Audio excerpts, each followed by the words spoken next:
Bien.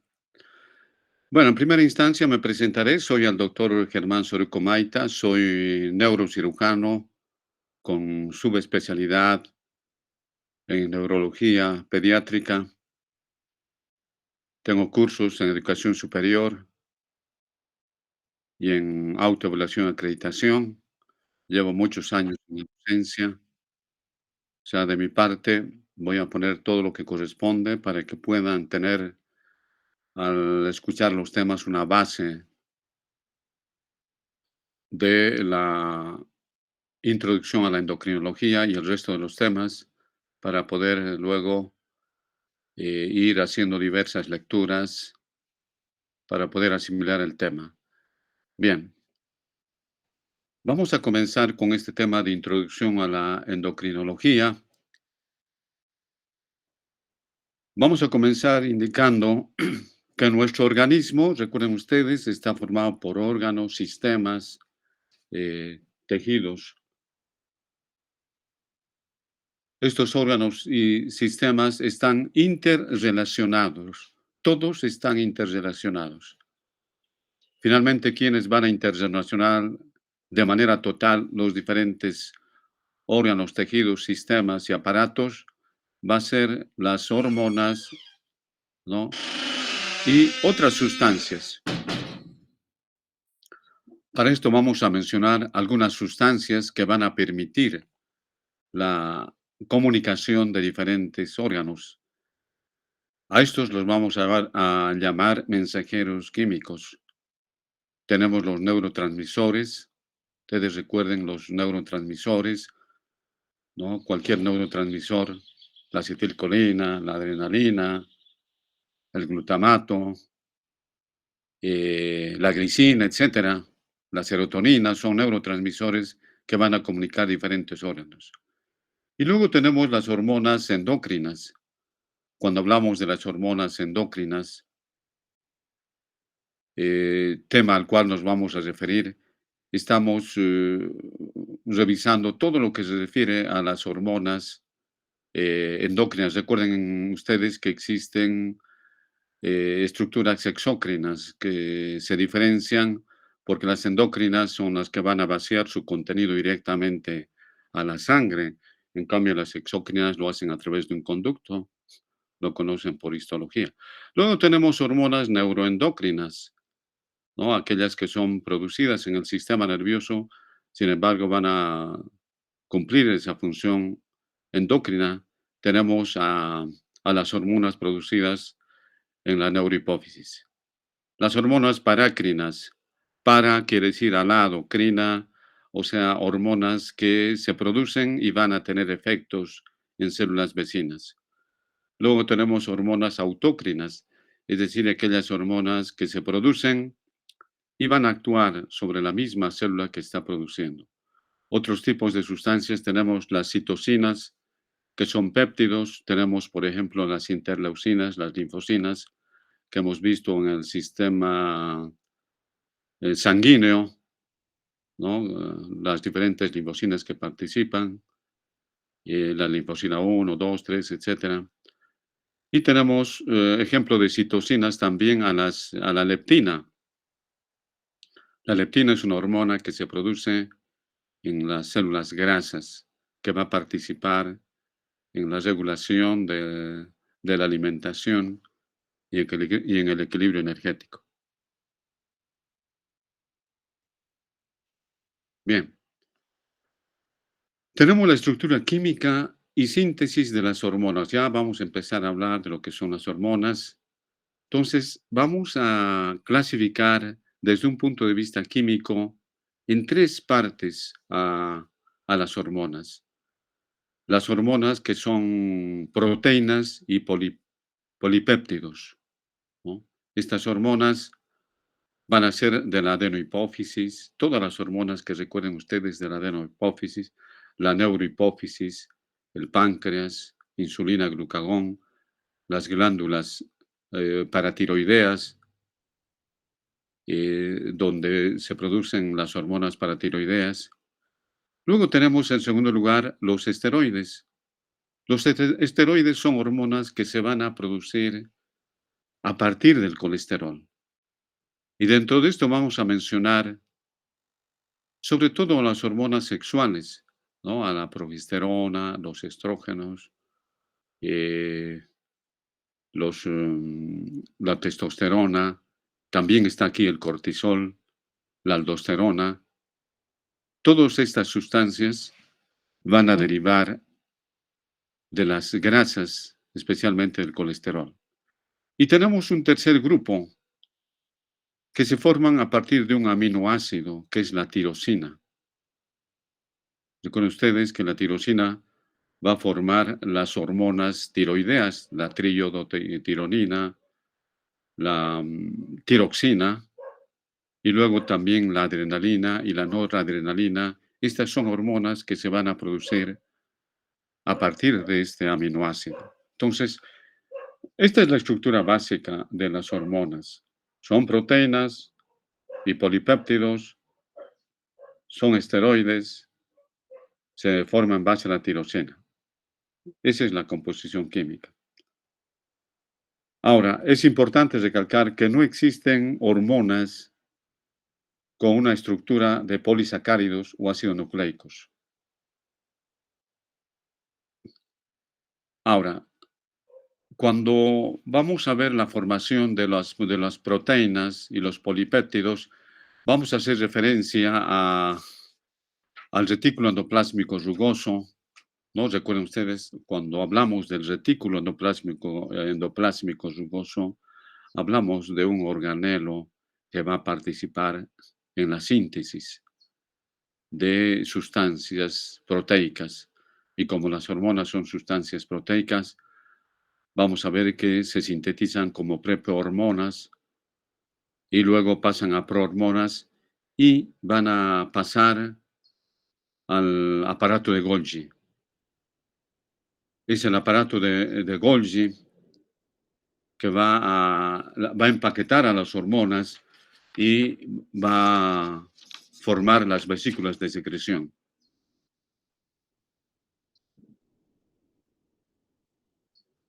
Una vez que se forman las hormonas, estas deben transportarse a diferentes lugares. Es así que vamos a ver cómo se transportan el aclaramiento, o sea, la eliminación de diversas hormonas desde la sangre. La función que tienen estas hormonas va a ser de segundos o minutos, no duran más, pero esto diferencia a otras hormonas. Cuando estamos hablando de la duración de segundos o minutos, nos estamos refiriendo fundamentalmente a la adrenalina y la noradrenalina. En cambio, otras hormonas como la tiroxina, la triiodotironina, que son hormonas tiroideas, la hormona del crecimiento, tienen un efecto que va a durar eh, bastante tiempo, meses prácticamente. Bien, vamos a ver las concentraciones hormonales en la sangre circulante y los ritmos de secreción hormonal. Fíjense que las hormonas, si nosotros recordamos en qué medimos las sustancias en el cuerpo, medimos en miligramos, ¿no? En gramos. La hemoglobina, por ejemplo, está en gramos, ¿no? Y cuando hablamos de miligramos, están otras sustancias como el calcio. Y hay otras que se van a medir en el caso de las hormonas en picogramos por ml.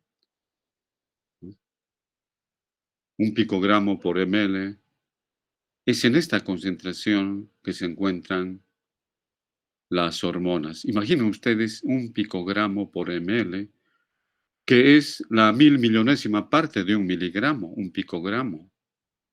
Es sumamente escasa la producción y los efectos van a ser muy importantes. De igual manera, cuando hablamos la otra forma, un poco mayor que el picogramo, es el microgramo, se producen en microgramos por ml. Y recuerden ustedes que un microgramo es la millonésima de gramo. Entonces estamos hablando de sustancias sumamente pequeñas y el gran efecto que tiene en nuestro cuerpo es muy importante. Las hormonas también van a actuar bajo otros parámetros de retroalimentación negativa y retroalimentación positiva. Ustedes recuerden el concepto de lo que es retroalimentación negativa. Cuando una sustancia comienza a formarse, de acuerdo a la cantidad que se va formando, hay un efecto para disminuir la concentración. Ese es el efecto negativo, ¿no? La retroalimentación positiva es cuando una sustancia comienza a formarse, esa sustancia que se está formando va a activar aún más la producción de las hormonas. Eso es la retroalimentación positiva. Es el caso de la hormona luteinizante para la retroalimentación positiva, ¿no? Se produce hormona luteinizante. Esta estimula la producción de estrógenos en el ovario y estos estrógenos que se van formando y activa más la producción de hormona luteinizante. Ese es el efecto de retroalimentación positiva y retroalimentación negativa. Bien, vamos a ver las variaciones cíclicas de la liberación hormonal. Ustedes saben muy bien que el ser humano pasa por diferentes etapas de desarrollo. Hay cambios en la producción hormonal en estas etapas de desarrollo. También los cambios de estación van a estimular la producción de diferentes hormonas. La producción de las hormonas es circadiano. Cuando estamos hablando del circadiano, estamos hablando del día y de la noche, ¿no? Hay hormonas que se producen en la noche, por ejemplo.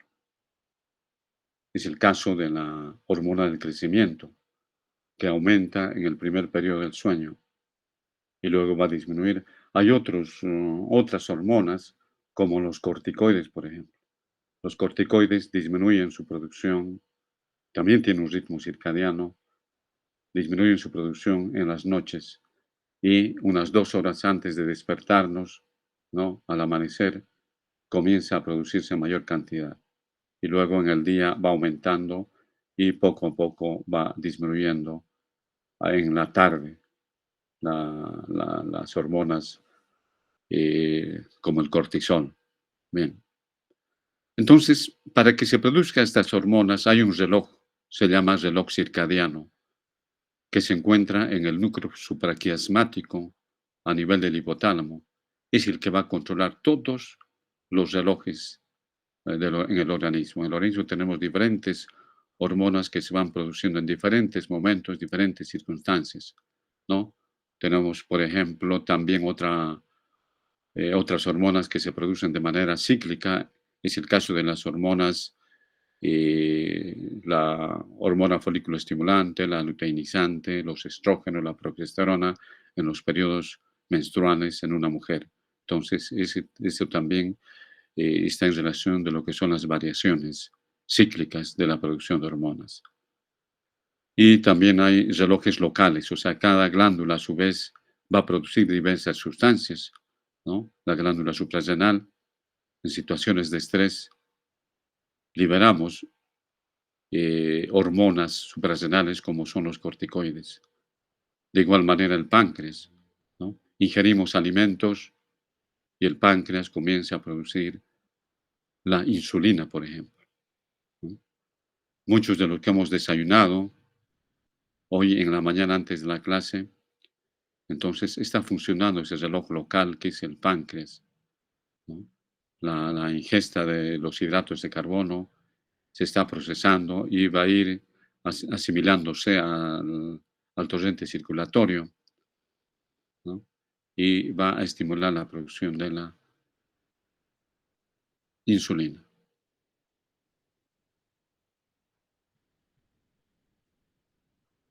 Vamos a ver el transporte de las hormonas.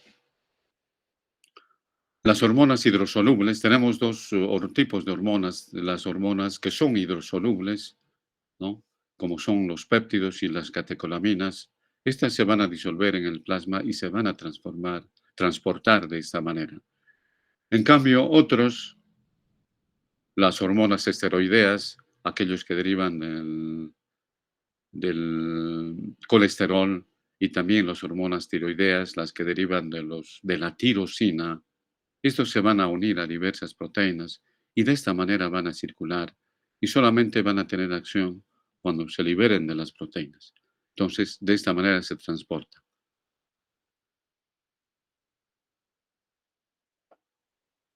Una vez que las hormonas actúan en diversos tejidos al unirse a las células diana, los órganos diana, órgano diana es aquel lugar donde va a actuar la hormona, estas se tienen que eliminar del plasma y lo van a hacer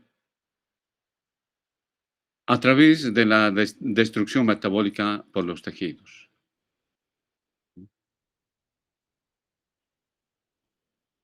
Es decir, que una vez que cumple su acción, la hormona, esta es destruida o van a salir del plasma y se van a fijar a diferentes tejidos. Otras se eliminan a través de la bilis, ¿no? Cuando se metabolizan en el hígado, hacia el intestino, y tenemos finalmente la excreción renal. Aclaramiento quiere decir quitar esa sustancia del plasma. Quitar. ¿Cómo quita? Es decir, cómo retira las hormonas el cuerpo del plasma, ¿no?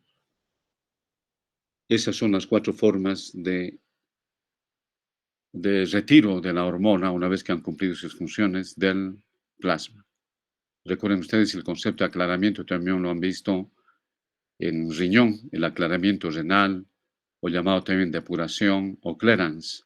Es cómo los riñones quitan de esas sustancias tóxicas del plasma. Eso es aclaramiento, ¿no?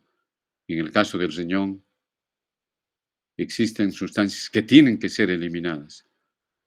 A ver, ¿quién recuerda qué sustancias el riñón elimina a través de la depuración? Sustancias que son tóxicas si se mantienen en la sangre, se tienen que eliminar. ¿Qué sustancias elimina el riñón? A ver, ¿me pueden indicar algunas?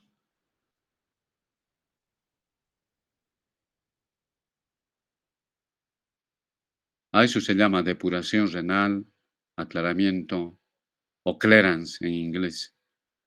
A ver, ¿quién recuerda? ¿Nadie? La urea y la creatinina. La urea y la creatinina, recuerden ustedes, el riñón tiene que eliminar. De lo contrario, si no se elimina, son tóxicos para el cuerpo. Y las personas que tienen insuficiencia renal no pueden eliminar la urea y la creatinina y otras sustancias más, no solamente estas, ¿no? El ácido úrico, etcétera. Entonces, la, este proceso de la hemodiálisis va a hacer que se elimine la urea y la creatinina, ¿no? A eso se refiere el aclaramiento.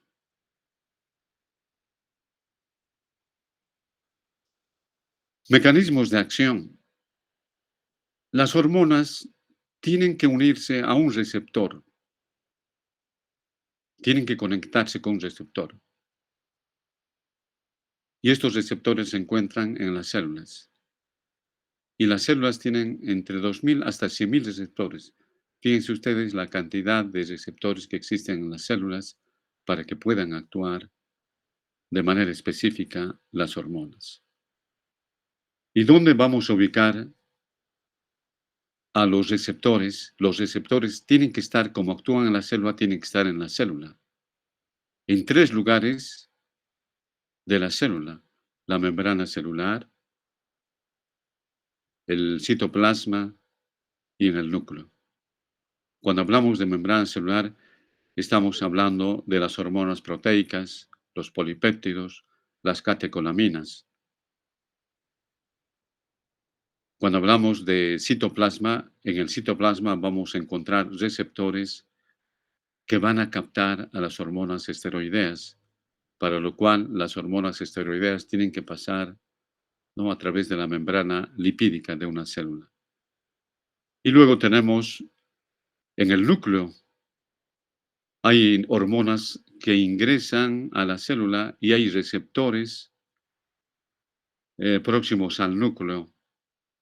Estos van a ser las hormonas tiroideas, ¿no?, que van a ingresar, se van a unir a receptores del núcleo y van a activar al DNA del núcleo para la síntesis proteica.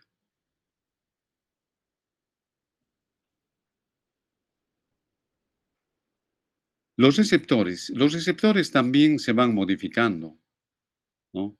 Tenemos receptores que a medida que se van uniendo con las hormonas se van a ir eliminando en días, en minutos. Algunas se inactivan, otras se destruyen.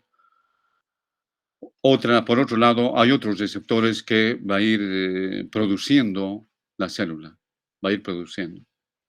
Se fabrican otras nuevas estructuras químicas que van a actuar como receptores. O sea, los receptores continuamente se están renovando, se eliminan, se producen. Bien, vamos a ver la señalización. Bueno, ahora una vez que es importante la unión de las hormonas con los receptores. Entonces, aquí hablamos de un concepto de lo que es señalización. La señalización es un concepto de lo que habitualmente nosotros utilizamos, ¿no? Si alguien te pregunta, ¿cómo debo llegar a la plaza 14 de septiembre? Si tú estás por la Facultad de Medicina, tú le señalas, ¿no? Vaya por allá, se va allá, etcétera, señalas. Esa es la función que hace las hormonas para cumplir su función en las células. Van a señalar, señalan y se produce una cascada de reacciones que va a modificar, como vamos a ver, a la célula. Tenemos la primera acción para la señalización, ¿no?, en los receptores unidos a canales iónicos.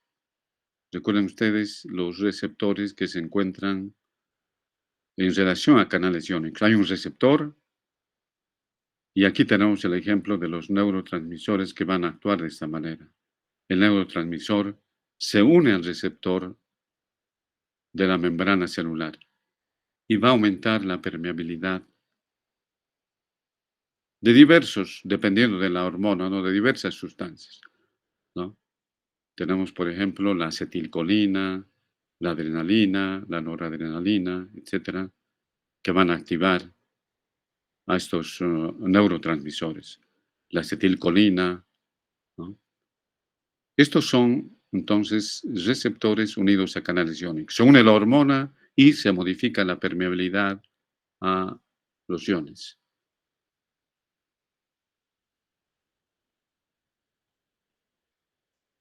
Tenemos receptores unidos a una proteína G. Bien.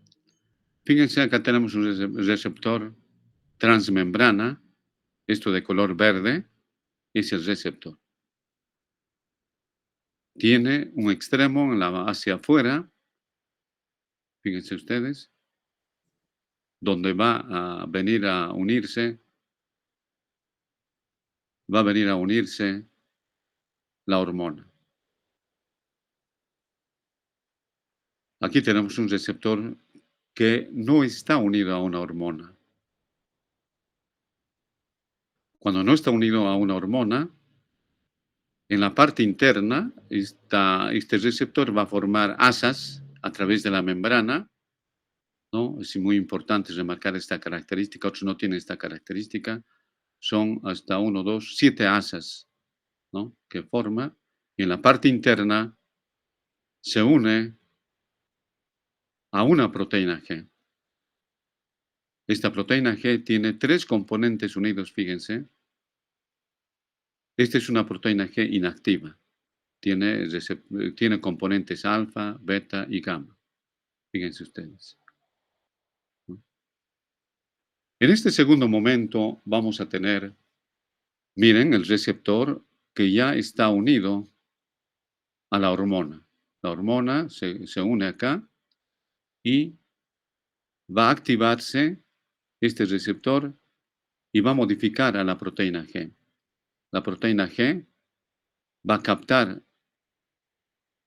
un difosfato, ya va a ser guanosin trifosfato, aquí era guanosin difosfato, aquí capta un fosfato, va a ser guanosin trifosfato.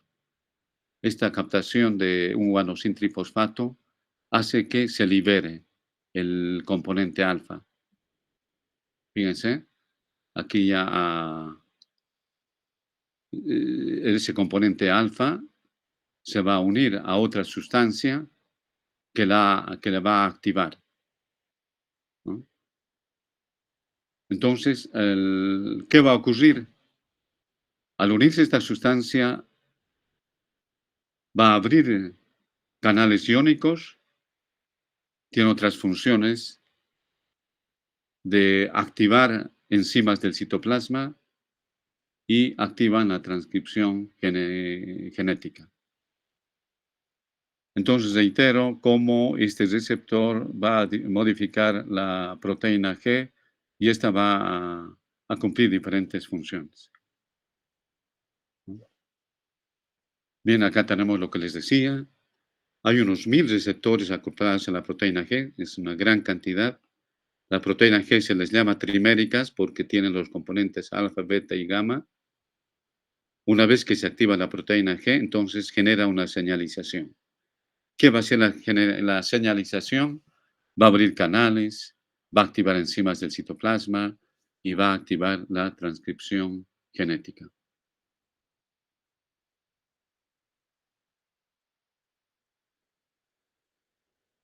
Tenemos acá ahora, fíjense, hemos mencionado que la señalización se da cuando las hormonas se unen a receptores que están en relación a canales. Hemos visto que se da la activación de la proteína G cuando el receptor hormonal recibe una hormona que va a activar a la proteína G para tres funciones que hemos mencionado, ¿no? Abrir canales, activar enzimas citoplasmáticas, ¿no? Y activar la transcripción genética. Y cuando estamos hablando de la transcripción genética o génica, estamos hablando que se va a activar la maquinaria del ADN para producir síntesis de proteínas.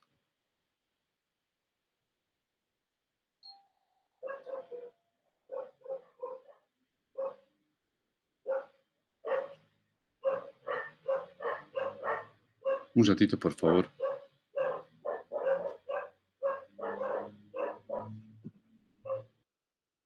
A través de factores de liberación aledaño-hipófisis, ¿no? Hay factores de liberación que van a ser producidas. Hay otros de inhibición, ¿no? De igual manera como los núcleos del hipotálamo, el núcleo paraventricular y el supraóptico va a producir hormonas que las va a enviar a la neurohipófisis. Y vamos a ver cada una de estas hormonas. Vamos a empezar viendo la hormona del crecimiento.